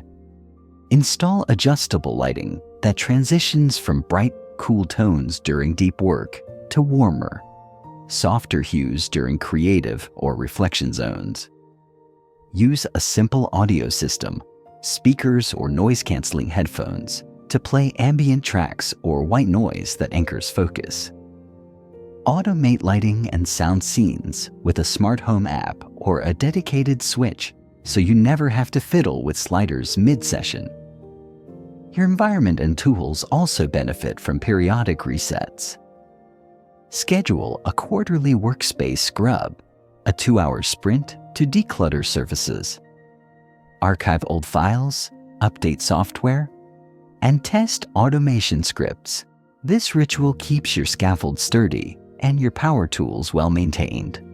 It prevents environment entropy from creeping in unnoticed, ensuring your system remains a reliable platform for growth. For team or household environments, establish shared standards. Create a simple environmental SOP, guidelines for tidiness, noise levels, and tool usage. Post it in common areas or share digitally. Agree on quiet hours, collaborative zones, and cleaning rotations. A shared environment system fosters collective alignment, preventing mismatched expectations from derailing individual blueprints. Remember that your environment is never static. As projects evolve, energy patterns shift, or your vision expands. Your space and tools must adapt. Maintain a living blueprint of environmental and tool configurations, a document or diagram that maps each zone, each mode, and each core tool. When you move, upgrade, or shift tasks, refer to this blueprint to replicate your high-performance setup in new contexts. By treating your environment and tools as integral system components, you transform passive backdrops into active partners. Your physical zones cue the right behaviors. Your digital cockpit enforces focus. Your minimalist toolkit accelerates task execution. Together, they create a seamless, friction-free realm where your habits, rhythms, and systems propel you toward your defined vision. With every beam aligned and every tool sharpened, your entire ecosystem hums in harmony. You're no longer at odds with your surroundings or confined by clunky apps. You've engineered a living structure that magnifies your impact and safeguards your growth. You've systemized routines and automated repeatable processes. But there's a silent superpower that outperforms even the best singular breakthroughs. Thinking in layers. Instead of chasing giant leaps that scorch your energy, you build incremental strata of small improvements, each one stacking atop the last, creating a resilient, multi-story architecture of growth. Layers are the bricks of lasting progress. Big leaps are fireworks that fizzle at dawn. Picture a sedimentary rock formation over millennia. Thin layers of minerals compress under pressure to form solid cliffs that stand against storms. Your success works the same way. Each daily micro-improvement, writing 100 extra words, refining one line of code, adjusting one routine, or tweaking one automation, compresses into a bedrock of capability that supports ever larger achievements. Layers are durable. Leaps are fleeting. 1. Identify foundational layers. Begin by spotting the micro-actions that compound. Your keystone habits, your core inputs, your system assets. These are the spores that germinate every layer. For example, if clarity fueled your initial blueprint, your foundational layer might be your daily vision practice. If automation reclaimed your time, your foundational layer could be a weekly system sprint to build or refine one template. List 3 foundational microsystems you can layer consistently. These become the subfloor on which all other growth rests. 2. Micro-commit every day layers form when consistent micro-effort repeats over time. Decide on 3 micro-commitments, tiny, unskippable actions that align with your foundational layers. Perhaps it's reviewing your vision for 1 minute, updating a checklist once, or tagging a template refinement in your sprint log. Schedule these in your calendar as 2 to 5 minute tasks, ideally anchored to existing rituals. The goal isn't epic effort, it's seamless repetition. Over weeks, those minutes accumulate into hours of structural work. 3. Sequence strategically. Layers gain strength when built in sequence. Once your foundational layer hums along, introduce the next microsystem. For instance, Layer 1 is Vision Review. Layer 2 is System Sprint. Layer 3 is Relationship Check-In. Sequence them logically. Vision fuels system building, which frees time for meaningful connections. Each new layer depends on the stability of the ones below. Don't scatter layers randomly. Choreograph their order so each one compounds the last. Your 4. Monitor cumulative impact. Layers are invisible until you track their collective effect. Create a simple cumulative tracker, an incremental chart, a spreadsheet, or a habit app that logs each micro-commitment daily. Every time you perform a layer action, mark it. Then, at the end of each week or month, tally your total layers completed. You'll see a rising staircase pattern. Week 1 at 21 microactions, week 2 at 42, month 1 at 180. That visible incline fuels motivation and proof that layers work where leaps often fail. 5. Celebrate layer milestones. Rather than waiting for a giant victory, you honor layer milestones, completing 100 microactions, finishing 5 system sprints, or sustaining a vision practice for 30 days. Choose small rewards that align with your identity. An extra hour of creative play, a special coffee ritual, or a focused brainstorming session with a mentor. These celebrations reinforce progress and embed layers deeper into your identity. As layers accumulate, you notice emergent strength. When you pivot to a demanding project, you draw on multiple layers: automations, clarity, identity resilience, curated inputs, giving you capacity leaps without frantic sprints. You're now operating from a multi-layered scaffold rather than a fragile single beam. Layered troubleshooting.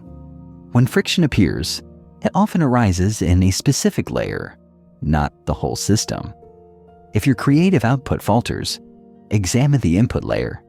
Is your learning block intact? If energy dips, inspect your energetic recovery layer. If relationship wealth wanes, audit your relational ritual layer. By isolating layers, you diagnose and reinforce only what's weak, rather than scrapping the entire structure. Modular layer design. Treat each layer like a module in your architecture. Your vision layer is one module, the daily micro-commit layer another, the weekly sprint module a third. Each module has its own SOP, a clear outline of triggers, action, and checks. This modularization streamlines adding, updating, or removing layers without disrupting the entire system. It also allows you to delegate modules when appropriate, hand off a routine review to an assistant, or automate a vision prompt via a digital alert. Cross-layer synergy layers don't exist in isolation. They interlock. Your system sprint layer may produce templates that feed your time design layer. Your input curation layer may supply resources for your learning layer commitments. Design intentional handoffs. After completing your micro-commit layer, you automatically trigger input blocks. After finishing a system sprint, you batch operations into your time zones. These cross-layer bridges amplify compounding. One layer's output becomes another's input in a continuous spiral of growth. iterative layer expansion. Avoid launching every potential layer at once and instead expand iteratively. Stabilize foundational layers for 4 weeks. Then test the next layer for 2. Monitor its adoption rate and impact. Then decide whether to scale, refine, or shelve it. This prevents overloading your blueprint and ensures each layer matures before the next arrives. Seasonal layering align layers with seasons of work and life. Your creativity peak season, might warrant adding a daily experiment layer. A busy quarter could call for a simplified recovery layer. Before each season, run a layer planning session. Decide which layers to amplify, which to downshift, and which to introduce. Seasonal layering makes your system adaptive rather than rigid. Layer retirement. Just as you introduce new layers, you retire outdated ones. When a micro-action no longer yields benefit, perhaps a check-in you automated becomes obsolete, you gracefully decommission that layer, remove its triggers, and reallocate energy to newer, higher impact layers. Layer retirement prevents your blueprint from becoming cluttered with legacy routines that no longer serve your vision. Group layer workshops for teams or accountability circles. Host a layer workshop. Collectively identify potential new layers, share best practices, and assign accountability buddies. These workshops create a layer ecosystem where you borrow proven modules, accelerate adoption, and learn from shared feedback loops. Layer resilience. The true strength of layers appears under pressure. When unexpected crises arise, you don't collapse into chaos because each microlayer provides redundancy. Automations catch routine tasks. Habit defaults kick in. Vision clarity guides priorities. Layers act like ripcords that deploy when primary systems buckle, ensuring minimal downtime. Over time, your multi-layered architecture becomes self-reinforcing. You move from sprint mentality, burning yourself out for one leap, to builder mentality, calmly erecting layer after layer, each one resilient against burnout, and each one compounding quietly toward extraordinary results. As you reflect on your layered progress, you realize that extraordinary success feels ordinary because it's built brick by brick. You've stopped chasing the one big breakthrough and instead trust the steady staircase of small wins. Your future doesn't hinge on a singular leap. It emerges from a symphony of layers, each playing its part in a crescendo of continuous creation. Your layered structures are humming, and now you're poised for growth. But scaling on top of shaky foundations is like adding floors to a building without reinforcing its base. You can't erect more levels until your core processes run smoothly. Otherwise, the whole structure risks collapse. That's why you systemize before you scale. Then delegate strategically to multiply your capacity. First, you conduct a process census. List every major workflow in your life or business: project planning, client onboarding, content creation, financial reporting, personal health routines, even household errands. For each workflow, document the steps you currently take, from start to finish. Interview yourself. What triggers this process? What are the decision points? Where do errors or delays crop up? This census is like inspecting each load-bearing column in your cathedral. You identify which beams flex under pressure and which require reinforcement. And next, you standardize and document. For every census-identified workflow, create a clear standard operating procedure, an SOP. Break it into modular sections: inputs, resources, step sequence, output, and quality checks. Write it in simple, actionable language. Use numbered lists, flowcharts, or mind maps, whatever makes execution unmistakable. Store each SOP in a central, searchable repository, a digital wiki, a shared folder, or even a physical binder. Now you have an encyclopedia of your core systems, a reference library that prevents reinvention on every iteration. With SOPs in place, it's time for stress testing. Run each process under varying conditions. A tight deadline, a new team member, a software glitch. Observe where the SOP holds fast and where it unravels. Note any ambiguous steps, missing resources, or decision bottlenecks. Update your SOP to address these edge cases. This rigorous testing is akin to load testing a bridge. You find weak points before you drive heavy traffic across it. Once your SOPs are battle tested, you move into automation scouting. For each documented process, ask, which steps can be automated with simple tools? Identify repetitive data entry tasks, file transfers, email notifications, or status updates that follow predictable rules. Use low-code automation platforms, spreadsheet macros, or built-in app integrations to automate those steps. Automations become the conveyor belts in your factory, handling routine flows so your focus stays on exceptions and strategy. Parallel to automation, you build a delegation matrix. On the vertical axis, list every process. On the horizontal axis, rate each step by required skill level and decision complexity. Steps that score low on both become prime candidates for delegation, virtual assistant tasks, family assignments, or freelance support. High skill, high complexity steps remain in your zone of genius. This matrix clarifies where to offload work without sacrificing quality. With that clarity, you recruit and train delegates for personal tasks, engage family members or housemates for professional workflows, hire virtual assistants or junior collaborators, provide each delegate with the relevant SOP, conduct a focused training sprint, and walk them through the process using screen shares or in-person sessions. Record these trainings so new team members can review them later.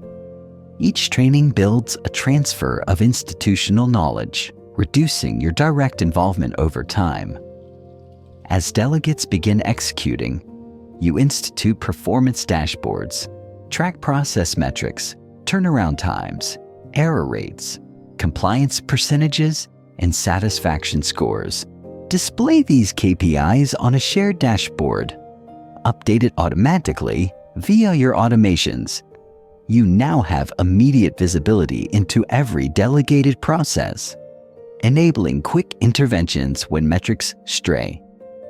This feedback loop keeps your scaled operations tight and under control. A crucial element is version control for your systems. Whenever you update an SOP, tweaking a step, adding a condition, increment its version number and send a summary of changes to all stakeholders. This prevents confusion over outdated instructions. Treat your SOP repository like source code. Commit changes, tag releases, and archive obsolete versions. This discipline ensures everyone work from the same blueprint, avoiding the chaos of, "I thought we did it that way." To solidify your systemization, schedule quarterly system sprints. Block dedicated time, preferably during your deep work zones, for reviewing and refining your SOP library. Audit automations for breakage after tool updates, revisit delegation handoffs for gaps, and confirm dashboards accurately reflect reality. Each sprint is a mini project that keeps your core processes robust, flexible, and ready for scaling. When your systems hum reliably, you're ready to scale. Scaling isn't just adding more volume, It's amplifying impact without proportionally increasing effort. You might onboard more clients, publish more content, or expand personal responsibilities.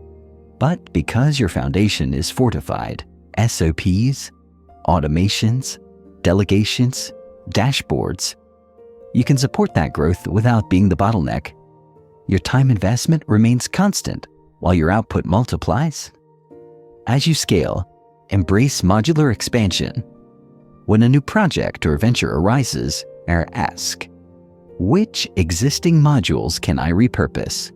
Plug in a familiar template, invoke a tested automation, and assign trained delegates to handle the routine work.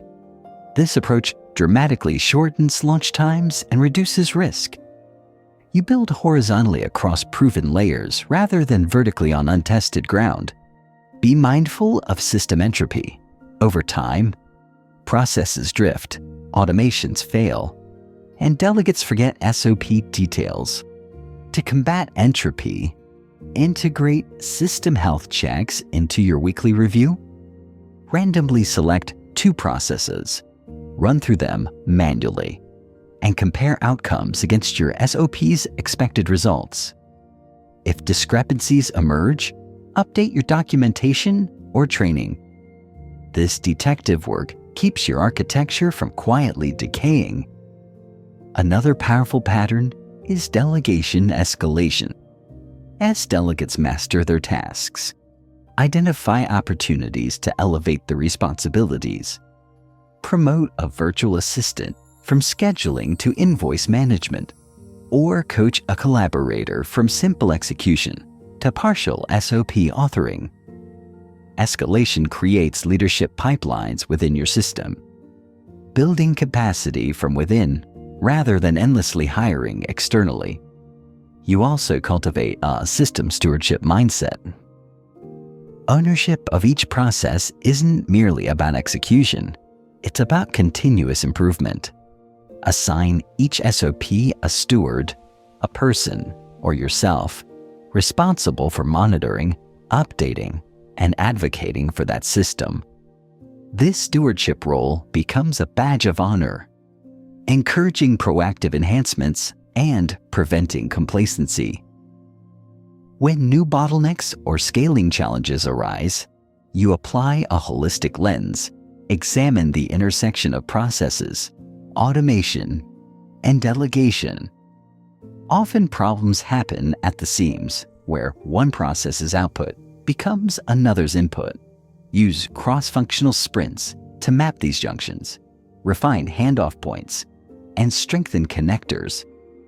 This holistic systemization prevents fragmentation and aligns every component toward unified growth. Throughout scaling, preserve your identity reinforcement. As you offload tasks, guard your sense of purpose by focusing only on high-impact work. Delegate operational minutiae so your identity as a visionary, creator, or leader remains intact. When you avoid the trap of micromanaging every detail, you become free to innovate, strategize, and nurture relationships that further amplify your system. Finally, celebrate system milestones. First delegate handled without your intervention. Automations processing 100 tasks flawlessly, or a new SOP reducing turnaround time by 50%. These celebrations aren't fluff. They reinforce system value, motivate your team, and anchor your identity as a builder of sustainable structures. By systemizing core processes and delegating strategically, you transform your blueprint into a scalable machine. You build floors you can stand on, not shaky scaffolds you fear collapsing. Your future growth becomes a measured expansion of an already solid foundation, a crescendo of capacity rather than a fleeting sprint. You've built systems, layered habits, and scaled operations. But even the most elegant architecture needs living oversight and a steadfast belief engine to keep it humming. Without regular feedback loops, your structures drift, Without reinforced self-belief, your routines crumble under doubt. In this section, you weave continuous review rituals with identity-shaping practices, ensuring your machine evolves in step with your vision and your inner narrative remains rock solid. First, you install daily microchecks, brief moments of reflection that keep you tethered to your blueprint. At the end of each work session, take 30 seconds to answer 2 questions. What went smoothly in this microsystem? What friction point tripped me up? Check quick notes in a single line of your habit tracker or a dedicated system log note. These microchecks act like pressure gauges on a boiler, revealing small leaks before they gush. Over time, your log forms a stream of data points you can mine for patterns. Simultaneously, you practice weekly synthesis rituals. Block 30 minutes every Friday afternoon, or your chosen day, in your calendar. Pull up your wealth dashboards, system inventories, and habit logs. Ask, which systems delivered as designed? Which routines faltered? What new friction points surfaced? Use a simple template, 3 columns labeled wins, issues, and adjustments. Under wins, record your automation successes, your flawless deep work zones, and any restored energy marks. Under issue, note process breakdowns, notification overruns, or slipping micro commits. Under adjustments, draft one specific action for each issue, a tweak to your SOP, a revised trigger for a habit, or a new boundary to reinforce. Your third layer of feedback is the monthly alignment audit. Schedule an hour each month to zoom out. Compare your current reservoir levels, financial, energetic, relational, temporal, against your targets. Revisit your vision statement. Is it still vivid? Does it still ignite your conviction? If numbers sag, say you're 2 nights below your sleep target or relational hours dipped, trace the cause. Maybe a delegated process is missing quality checks. Maybe a new layer is sucking energy. Your monthly audit is like checking the foundation during a seasonal inspection. You prevent drift from undermining everything above. Beyond self-audits, you integrate external feedback loops. Identify 3 trusted sources, mentors, peers, or collaborators who understand your mission. Every quarter, schedule a brief system health check with each.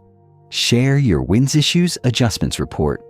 Ask for their observations and invite candid suggestions. External perspectives catch blind spots internal reviews miss. Their feedback becomes data you weave back into your SOPs, your automations, and your delegation guidelines. With these feedback channels operational, you cultivate a feedback mindset. View every breakdown not as personal failure, but as system information.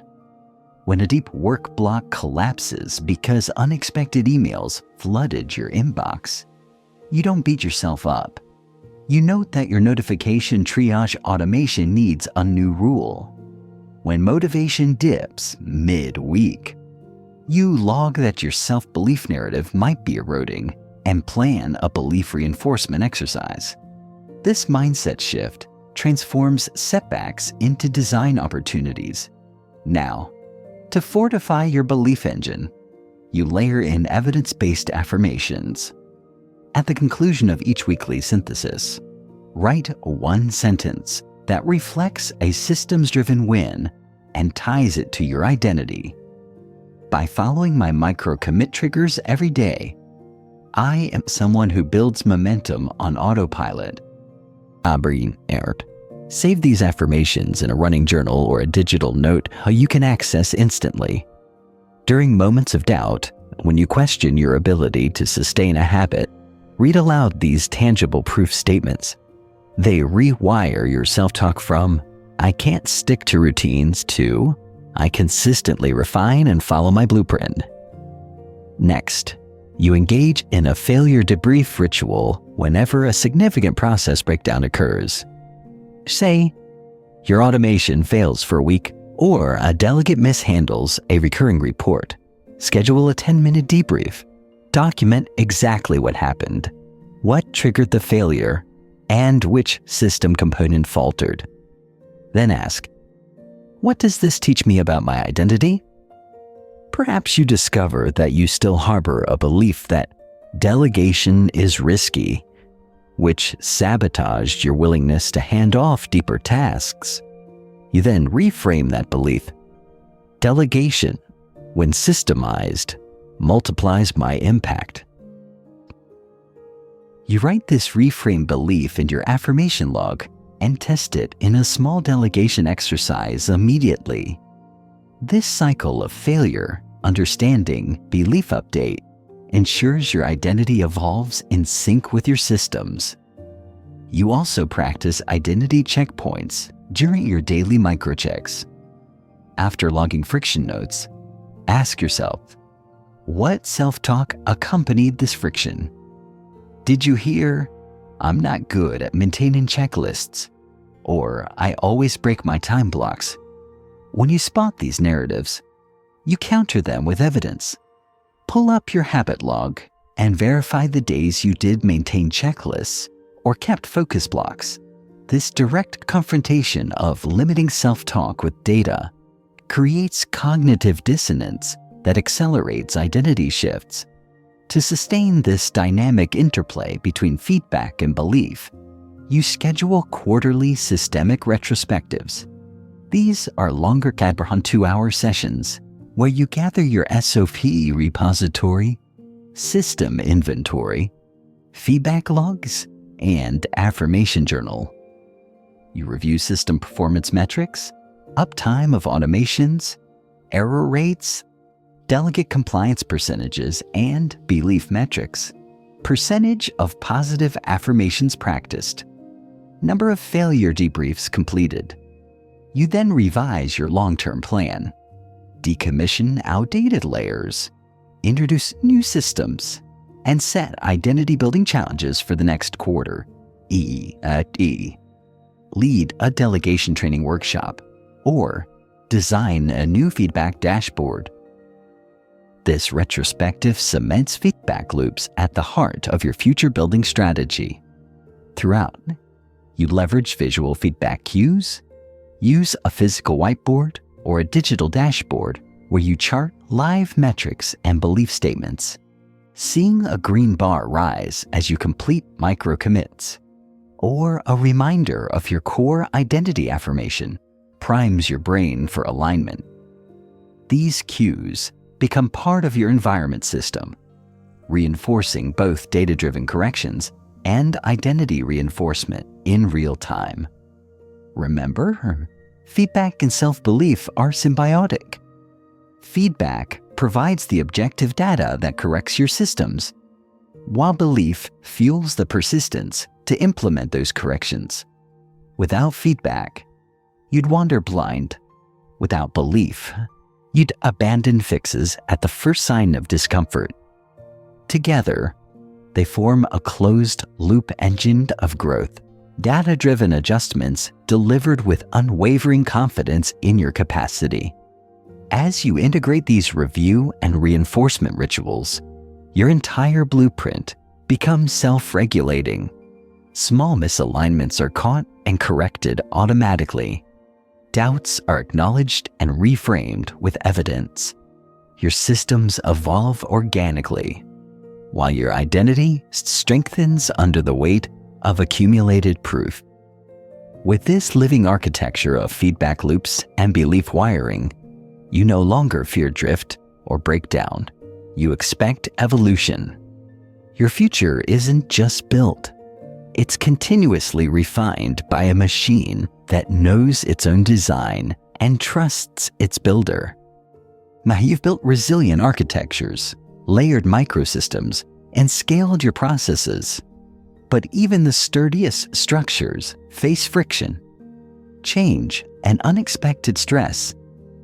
The real mastery lies not in erecting your blueprint once, but in learning how to adapt it when breakdowns occur, how to step back and trust the machine you've designed, and how to embrace system building here as a lifelong identity. When a system breaks, resist the urge to blame yourself. Instead, see it as a signal, a blueprint inspection alert. Maybe an automation fails because the third-party tool updated its API. Maybe a deep work ritual fizzles because your energy cycle shifted. Maybe a delegate misses a step because your SOP lacked nuance. These aren't indictments of your worth. They're mechanical feedback telling you exactly where to reinforce the beams. Begin your response with a pause ritual. As soon as you notice breakdown, your calendar overflowing, or an automation error, take a full minute to step away from the screen. Breathe deeply, loosen your shoulders, and recall your vision statement. This simple pause detaches your ego from the failure, giving you perspective. It transforms reactive panic into calm analysis. Next, conduct a breakdown audit. Document precisely what happened, when it occurred, and what the immediate consequences were. Map the failure point onto your blueprint. Was it a missing buffer zone, a misaligned trigger, or a gap in your delegation training? Write it down in your system log. This audit becomes raw data for your upgrade sprint. With clarity on the fracture, you enter upgrade mode. Schedule a focused sprint, ideally 2 hours in a deep work zone, to reinforce the broken component. If an automation failed, update your script and test edge cases. If your identity checklist's frayed, rerun your affirmation sequence and practice A/B leaf debrief. If a habit trigger slipped, redesign it for greater visibility or simplicity. Treat each upgrade like a micro-project. Complete with a definition of done, the system functions reliably under the new conditions, simultaneously. Practice system resilience drills. Periodically simulate breakdown scenarios. Pause your main automation for a day. Disable one key habit trigger. Or request your delegate to follow an outdated SOPs. Observe how your system responds. Does it hold? Does it cascade into chaos? Or does it partially compensate? These drills expose hidden dependencies and help you preemptively shore up weak points before they're tested by real emergencies. Once you've reinforced the fracture, it's time to step back. Trust your machine. Resist the urge to hover over every subsystem. You designed it to run with minimal supervision. Now allow it to breathe. When your systems operate smoothly without your constant input, you gain freedom. Freedom to innovate, to rest, to pursue new horizons. Celebrate that trust. Know that your blueprint is robust enough to carry most of the load. As you step back, shift into strategic observation mode. Move from firefighting to architecture. Use your regained mental bandwidth to scan for future growth opportunities, new processes to automate, fresh layers to introduce, or emerging challenges to anticipate.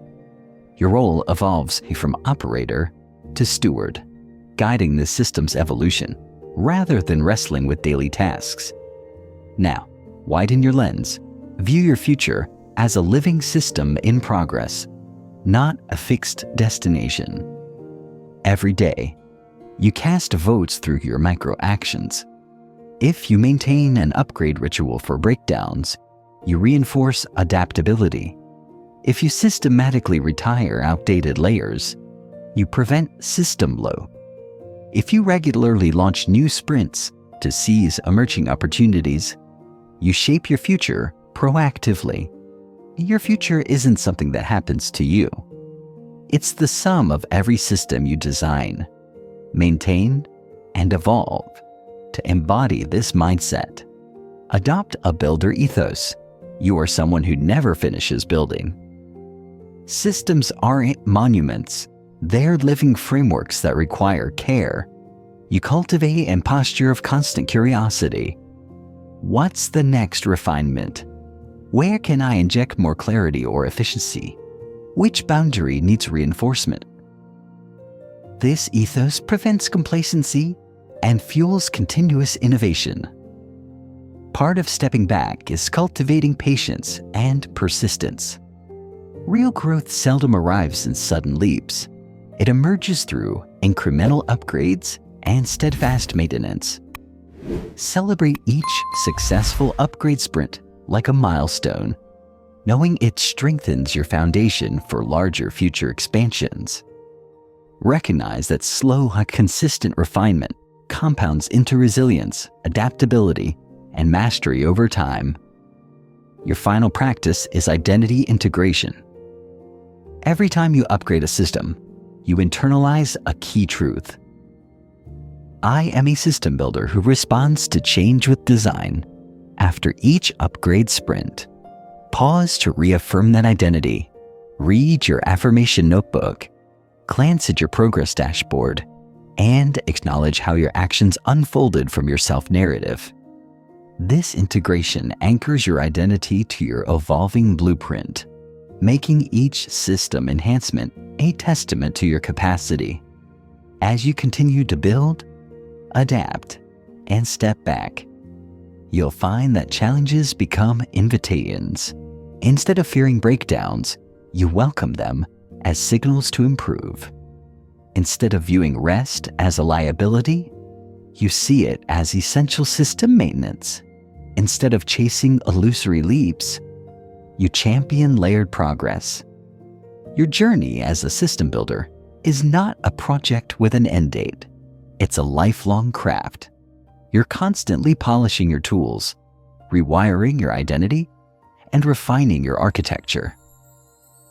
Each breakdown audit, upgrade sprint, and trust exercise carves deeper grooves of mastery. You become someone who doesn't just dream of the future, but constructs it day by day, breath by breath, system by system.